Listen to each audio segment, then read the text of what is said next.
Hey, welcome to Live, Listen, Learn, a show for perpetual learning for everyone. I'm Marco Manuel. This is my fourth episode, and today I want to talk about depolarizing public health and COVID reality. Because some of the things that I keep hearing from all sources and sides of the media are these really absolute ideas that are, again, contributing to this mass polarization that is toxic for our community. And I'm hoping that we can be less polarized if we can just learn and be honest about some of the realities.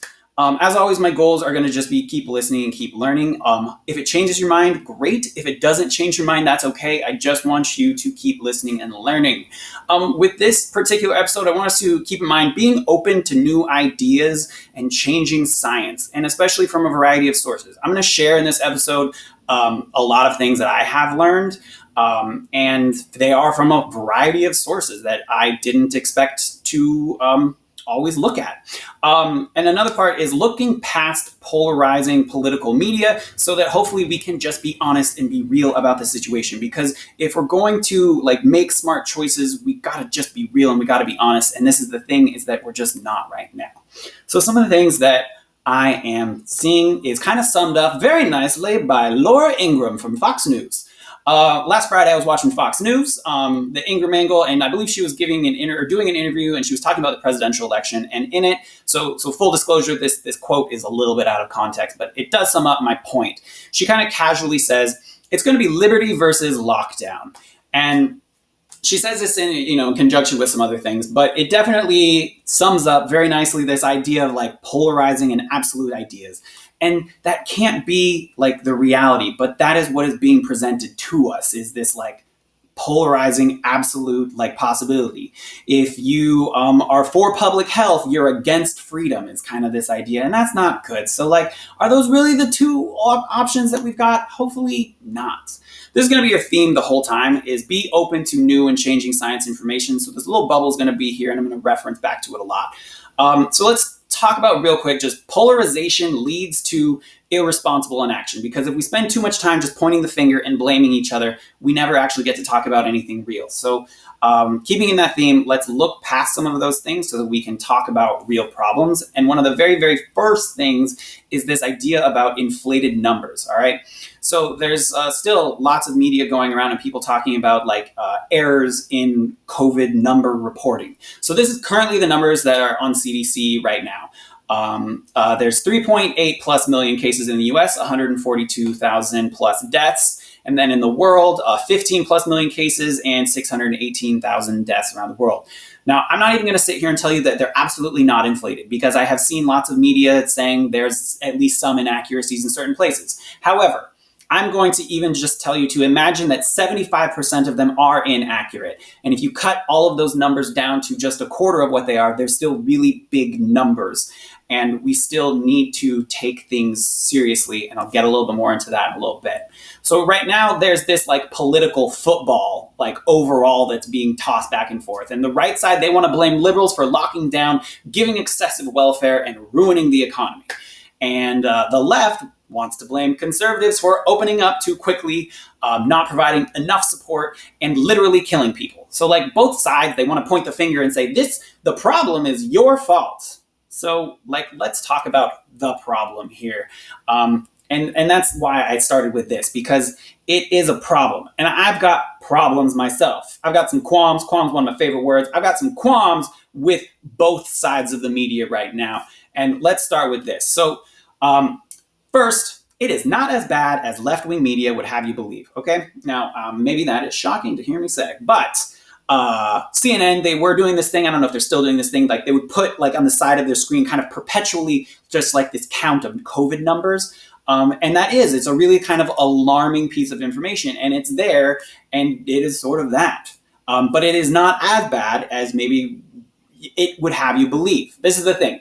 we do have a high number of cases. We have the most in the world, and it really is because we're doing a lot of testing. We're doing a much wider range of testing than we were before. And so right now, the median age of the positive case is like 30 something, whereas a couple months ago, the median age of a positive case was like 50 or 60. And that's because we were only testing the people that were ill and maybe going to die of it. So right now, we're finding that the death rate actually is lower than it was. Now, that's not to say that it's not serious, because it still is. But the other part here is that some places really are not as serious as certain other places. So your homework today is going to be check out this tool that I found from the New York Times. And it's an interactive map that you can look at each state and their cases. And in each state, you can look at their county and you can look at this timeline. It's got lots of really cool things. But the point is that in some states, their situation isn't that bad. So it makes sense that they're doing things to open up. It doesn't need to be this absolute, everything must shut down or everything must be open, because that realistically doesn't feel like how it's going to work. So things are moving in this direction of opening up, and it's not going to be a one size fits all for every situation. And you just want to be, again, paying attention to that changing science and information in your area, because it might make more sense. And so if you play around with it and you look at some of the states, you might find like, oh, it makes sense that like Utah and Montana are opening up.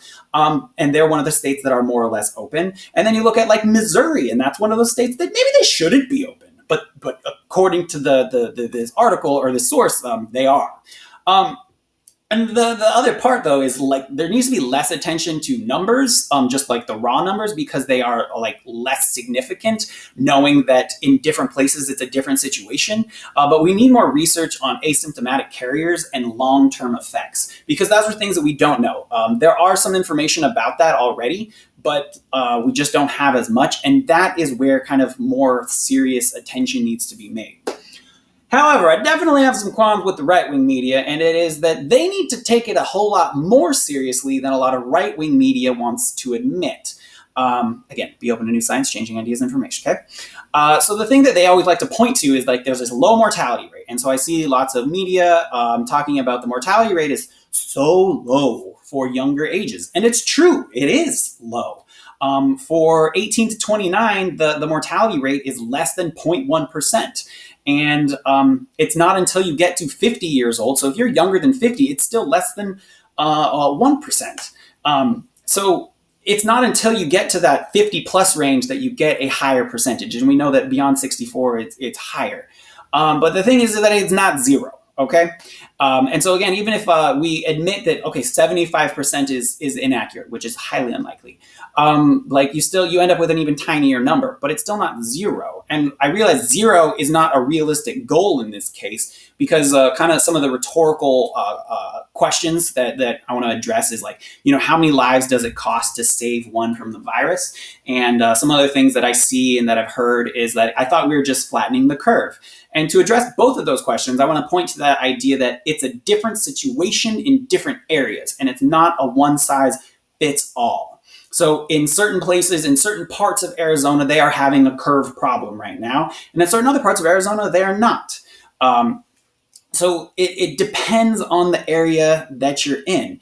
And to this idea, like how many lives does it cost to save one from the virus, is we can't just open up everything all at once. Because if we do that, it's kind of like understood or assumed like at least half of the population will become infected with it. And so if you even just take half of the United States and you apply a quarter of these percentages to it, you're still talking about 150 like plus million people, and you apply a tiny percentage to hundreds of millions of people, we still have a problem, and you still have a whole lot of extra dead Americans than we want. So like it needs to be taken more seriously, and we can't just keep pointing to a tiny percentage as a reason for open everything up. And to fix any kind of economic problem, people need to feel safe. And to feel safe, we need to listen to our scientific and health leaders that are giving us directives. Okay, there's science and health leaders on both sides of the polarization, and again, I want to make everybody like recognize that it depends on the area that you're in, and so it can't just be one person said so everything should open, or one person said so everything should close. It's got to be different. And another part about people feeling safe and listening to our health experts is taking social distancing seriously and wearing masks. Now let's talk about masks. Some of the things that I kept hearing from like mostly conservative media is that there is little to no evidence that masks are effective. And so I always wanted to know, like, okay, what is this little evidence? Because that means there's some evidence. And it turns out there is some evidence, but it turns out that the masks, they might just be kind of meh. So they might not be that great. But they also might still be helpful. So there's some things that I learned about masks. Medical grade masks, they are absolutely effective in doing what we want them to do. And it has something to do with the weave of like the fabric or the material, because they definitely look very flimsy, right? But they are effective because of the way that it's put together. It has something to do with they're able to block more different types of air particles than like, my cotton one that I just got with a print. So surgical masks, great if you can get them. Hopefully we don't have that shortage that we're having a problem with. So if you're especially a high-risk person, get a medical mask because they are actually doing something for sure. But in any case, though, even these guys, they are still potentially helpful with minimizing asymptomatic spread, which is why we need to do that more testing, because we need to know how serious that asymptomatic spread really is. And we don't know yet. But the prevailing recommendation is still that, like, even if you have just these cotton guys, is that there's still more utility to wearing one than not. So people are still recommending that they just be worn. And that information, it might change. Like maybe there's some new research that comes out that says like, oh, masks, turns out they're like significantly less helpful. And if that information does come out, then great news. We don't have to wear them. Also, though, I just bought these though. And then, I got a couple of them. Anyway,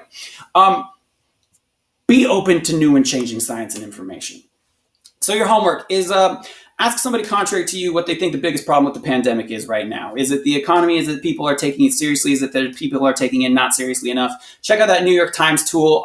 There's lots of cool things. When you open the link, first off, you got to scroll all the way down to the bottom to the list of states and pick your state, and then you can play around with it. You can also look at some of the other stuff up above. But it's kind of a cool thing.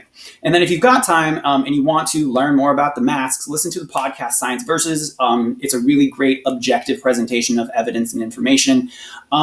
But be open to new information. And if we can just be honest and real about some of these things, hopefully we can be honest and real about some of the solutions. And so when you hear something, try to find the truth if you can, and question your polarized position. Whatever side of the fence you feel like you're on right now, can you think about the other side and some legitimacies that they might have?